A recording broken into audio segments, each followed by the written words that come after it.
ترجمہ القرآن سید ابو العلا مودودی، سورہ آل عمران، آیات 110 تا 120۔ اعوذ باللہ من الشیطان الرجیم، بسم اللہ الرحمن الرحیم۔ کنتم خیر امۃ اخرجت للناس۔ ترجمہ: اب دنیا میں وہ بہترین گروہ تم ہو جسے انسانوں کی ہدایت و اصلاح کے لیے میدان میں لایا گیا ہے۔ تفسیر: یہ وہی مضمون ہے جو سورہ بقرہ کے 17ویں رکوع میں بیان ہو چکا ہے۔ نبی عربی صلی اللہ علیہ وسلم کے متبعین کو بتایا جا رہا ہے کہ دنیا کی امامت و رہنمائی کے جس منصب سے بنی اسرائیل اپنی نااہلی کے باعث معزول کیے جا چکے ہیں، اس پر اب تم مامور کیے گئے ہو، اس لیے کہ اخلاق و اعمال کے لحاظ سے اب تم دنیا میں سب سے بہتر انسانی گروہ بن گئے ہو، اور تم میں وہ صفات پیدا ہو گئی ہیں جو امامت عادلہ کے لیے ضروری ہیں، یعنی نیکی کو قائم کرنے اور بدی کو مٹانے کا جذبہ و عمل، اور اللہ وحدہ لا شریک کو اعتقاداً اور عملاً اپنا الہ اور رب تسلیم کرنا۔ لہٰذا اب یہ کام تمہارے سپرد کیا گیا ہے اور تمہیں لازم ہے کہ اپنی ذمہ داریوں کو سمجھو اور ان غلطیوں سے بچو جو تمہارے پیش رو کر چکے ہیں۔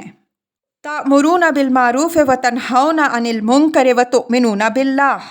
ترجمہ: تم نیکی کا حکم دیتے ہو، بدی سے روکتے ہو اور اللہ پر ایمان رکھتے ہو۔ وَلَوْ آمَنَ أَهْلُ الْكِتَابِ لَكَانَ خَيْرًا لَهُمْ۔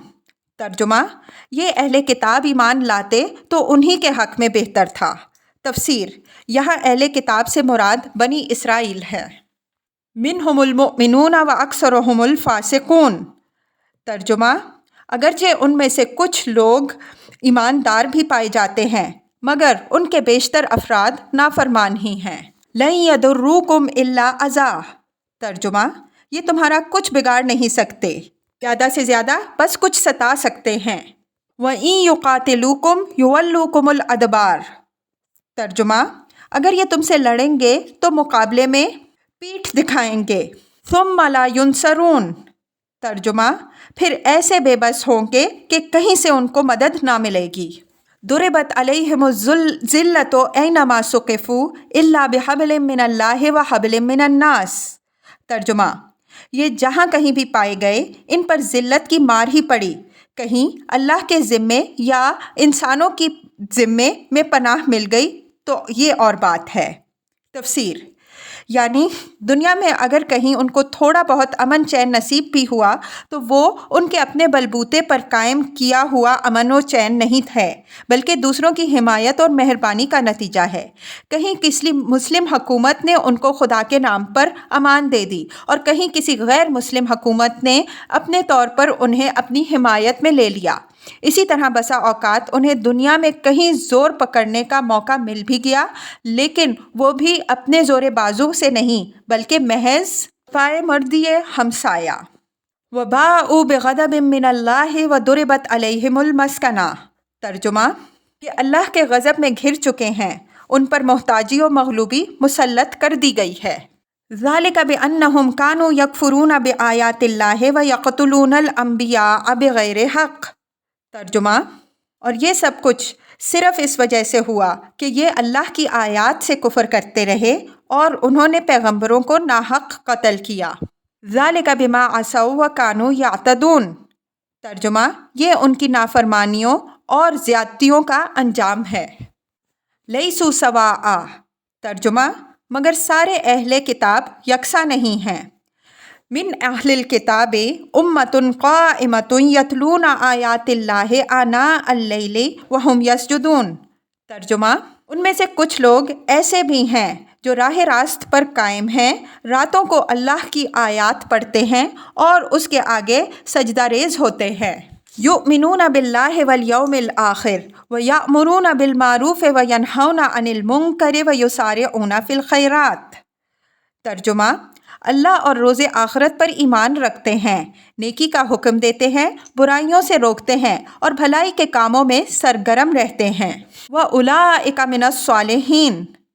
ترجمہ: یہ صالح لوگ ہیں۔ وَمَا يَفْعَلُوا مِنْ خَيْرٍ فَلَن يُكْفَرُوهُ۔ ترجمہ: اور جو نیکی بھی یہ کریں گے اس کی ناقدری نہ کی جائے گی۔ وَاللَّهُ عَلِيمٌ بِالْمُتَّقِينَ۔ ترجمہ: اللہ پرہیزگار لوگوں کو خوب جانتا ہے۔ ان الذین کفروا لن تغنی عنہم اموالہم ولا اولادہم من اللہ شیئا۔ ترجمہ: رہے وہ لوگ جنہوں نے کفر کا رویہ اختیار کیا تو اللہ کے مقابلے میں ان کو نہ ان کا مال کچھ کام دے گا نہ اولاد۔ وَأُولَٰئِکَ أَصْحَابُ النَّارِ هُمْ فِيهَا خَالِدُونَ۔ ترجمہ: وہ تو آگ میں جانے والے لوگ ہیں اور آگ ہی میں ہمیشہ رہیں گے۔ مَثَلُ مَا يُنْفِقُونَ فِي هَٰذِهِ الْحَيَاةِ الدُّنْيَا كَمَثَلِ رِيحٍ فِيهَا سِرٌّ أَصَابَتْ حَرْثَ قَوْمٍ ظَلَمُوا أَنفُسَهُمْ فَأَهْلَكَتْهُ۔ ترجمہ: جو کچھ وہ اپنی اس دنیا کی زندگی میں خرچ کر رہے ہیں اس کی مثال اس ہوا کی سی ہے جس میں پالا ہو اور وہ ان لوگوں کی کھیتی پر چلے جنہوں نے اپنے اوپر آپ ظلم کیا ہے اور اسے برباد کر کے رکھ دے۔ تفسیر: اس مثال میں کھیتی سے مراد یہ کشت حیات ہے جس کی فصل آدمی کو آخرت میں کاٹنی ہے۔ ہوا سے مراد وہ اوپری جذبہ خیر ہے جس کی بنا پر کفار رفع عام کے کاموں اور خیرات وغیرہ میں دولت صرف کرتے ہیں، اور پالے سے مراد صحیح ایمان اور ضابطۂ خداوندی کی پیروی کا فقدان ہے جس کی وجہ سے ان کی پوری زندگی غلط ہو کر رہ گئی۔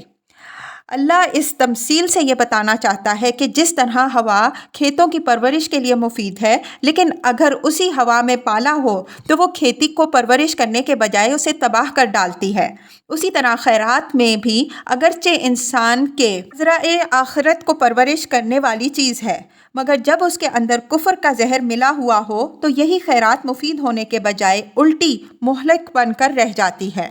ظاہر ہے کہ انسان کا مالک اللہ ہے اور اس کا مال کا مالک بھی اللہ ہے جس میں انسان تصرف کر رہا ہے، اور یہ مملکت بھی اللہ ہی کی ہے جس کے اندر رہ کر انسان کام کر رہا ہے۔ اب اگر اللہ کا یہ غلام اپنے مالک کے اقتدار اعلیٰ کو تسلیم نہیں کرتا یا اس کی بندگی کے ساتھ کسی اور کی ناجائز بندگی میں بھی شریک کرتا ہے اور اللہ کے مال اور اس کی مملکت میں تصرف کرتے ہوئے اس کے قانون و ضابطہ کی اطاعت نہیں کرتا، تو اس کے یہ تمام تصرفات سرتاپا جرم بن جاتے ہیں۔ اجر ملنا کیسا؟ وہ تو اس کا مستحق ہے کہ ان حرکات کے لیے اس پر فوجداری کا مقدمہ قائم کیا جائے۔ اس کی خیرات کی مثال ایسی ہے جیسے ایک نوکر اپنے آقا کی اجازت کے بغیر اس کا خزانہ کھولے اور جہاں جہاں اپنی دانست میں مناسب سمجھے خرچ کر ڈالے۔ وَمَا ظَلَمَهُمُ اللَّهُ وَلَٰكِنْ أَنفُسَهُمْ يَظْلِمُونَ۔ ترجمہ: اللہ ان پر ظلم نہیں کیا کرتا، در حقیقت یہ خود اپنے اوپر ظلم کر رہے ہیں۔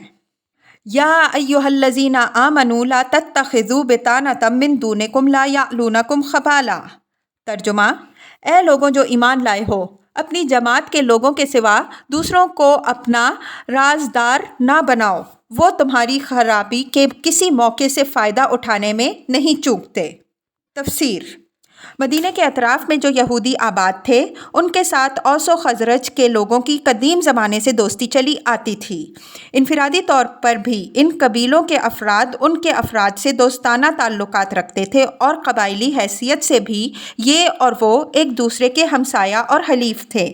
جب اوس اور خزرج کے قبیلے مسلمان ہو گئے تو اس کے بعد بھی وہ یہودیوں کے ساتھ وہی پرانے تعلقات نبھاتے رہے اور ان کے افراد اپنے سابق یہودی دوستوں سے اسی محبت و خلوص کے ساتھ ملتے رہے، لیکن یہودیوں کو نبی عربی صلی اللہ علیہ وسلم اور آپ صلی اللہ علیہ وسلم کے مشن سے جو عداوت ہو گئی تھی اس کی بنا پر وہ کسی ایسے شخص سے مخلصانہ محبت رکھنے کے لیے تیار نہ تھے جو اس نئی تحریک میں شامل ہو گیا ہو۔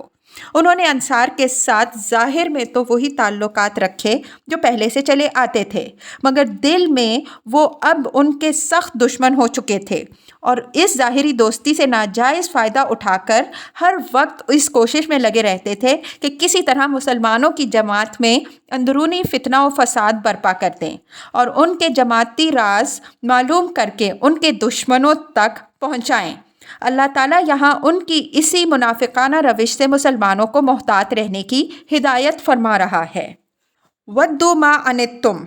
ترجمہ: تمہیں جس چیز سے نقصان پہنچے وہی ان کو محبوب ہے۔ قد بدت البغضاء من افواہہم وما تخفی صدورہم اکبر۔ ترجمہ: ان کے دل کا بغض ان کے منہ سے نکلا پڑتا ہے اور جو کچھ وہ اپنے سینوں میں چھپائے ہوئے ہیں وہ اس سے شدید تر ہے۔ قد بینا لکم الآیات ان کنتم تعقلون۔ ترجمہ: ہم نے تمہیں صاف صاف ہدایات دے دی ہیں، اگر تم عقل رکھتے ہو تو ان سے تعلق رکھنے میں احتیاط برتو گے۔ ہاں انتم اولائی تحبونہم ولا یحبونکم وتؤمنون بالکتاب کلہ۔ ترجمہ: تم ان سے محبت رکھتے ہو مگر وہ تم سے محبت نہیں رکھتے، حالانکہ تم تمام کتب آسمانی کو مانتے ہو۔ تفسیر: یعنی یہ عجیب ماجرا ہے کہ شکایت بجائے اس کے کہ تمہیں ان سے ہوتی، ان کو تم سے ہے۔ تم تو قرآن کے ساتھ تورات کو بھی مانتے ہو، اس لیے ان کو تم سے شکایت ہونے کی کوئی معقول وجہ نہیں ہو سکتی۔ البتہ شکایت اگر ہو سکتی ہے تو تمہیں ان سے ہو سکتی ہے کیونکہ وہ قرآن کو نہیں مانتے۔ وَإِذَا لَقُوكُمْ قَالُوا آمَنَّا۔ ترجمہ: جب وہ تم سے ملتے ہیں تو کہتے ہیں کہ ہم نے بھی تمہارے رسول اور تمہاری کتاب کو مان لیا۔ وَإِذَا خَلَوْا عَضُّوا عَلَيْكُمُ الْأَنَامِلَ مِنَ الْغَيْظِ۔ ترجمہ: اگر جب جدا ہوتے ہیں تو تمہارے خلاف ان کے غیظ و غضب کا یہ حال ہوتا ہے کہ اپنی انگلیاں چبانے لگتے ہیں۔ قُلْ مُوتُوا بِغَیظِکُمْ۔ ترجمہ: ان سے کہہ دو کہ اپنے غصے میں آپ جل مرو۔ ان اللہ علیم بذات الصدور۔ ترجمہ: اللہ دلوں کے چھپے ہوئے راز تک جانتا ہے۔ ان تمسسکم حسنۃ تسؤہم۔ ترجمہ: تمہارا بھلا ہوتا ہے تو ان کو برا معلوم ہوتا ہے۔ وَإِن تُصِبْكُمْ سَیِّئَةٌ یفرحوا بِہَا۔ ترجمہ: اور اگر تم پر کوئی مصیبت آتی ہے تو وہ یہ خوش ہوتے ہیں۔ ان تصبروا وتتقوا لا یضرکم کیدہم شیئا۔ ترجمہ: مگر ان کی کوئی تدبیر تمہارے خلاف کارگر نہیں ہو سکتی بشرطے تم صبر سے کام لو اور اللہ سے ڈر کر کام کرتے رہو۔ ان اللہ بما یعملون محیط۔ ترجمہ: جو کچھ یہ کر رہے ہیں اللہ ان پر حاوی ہے۔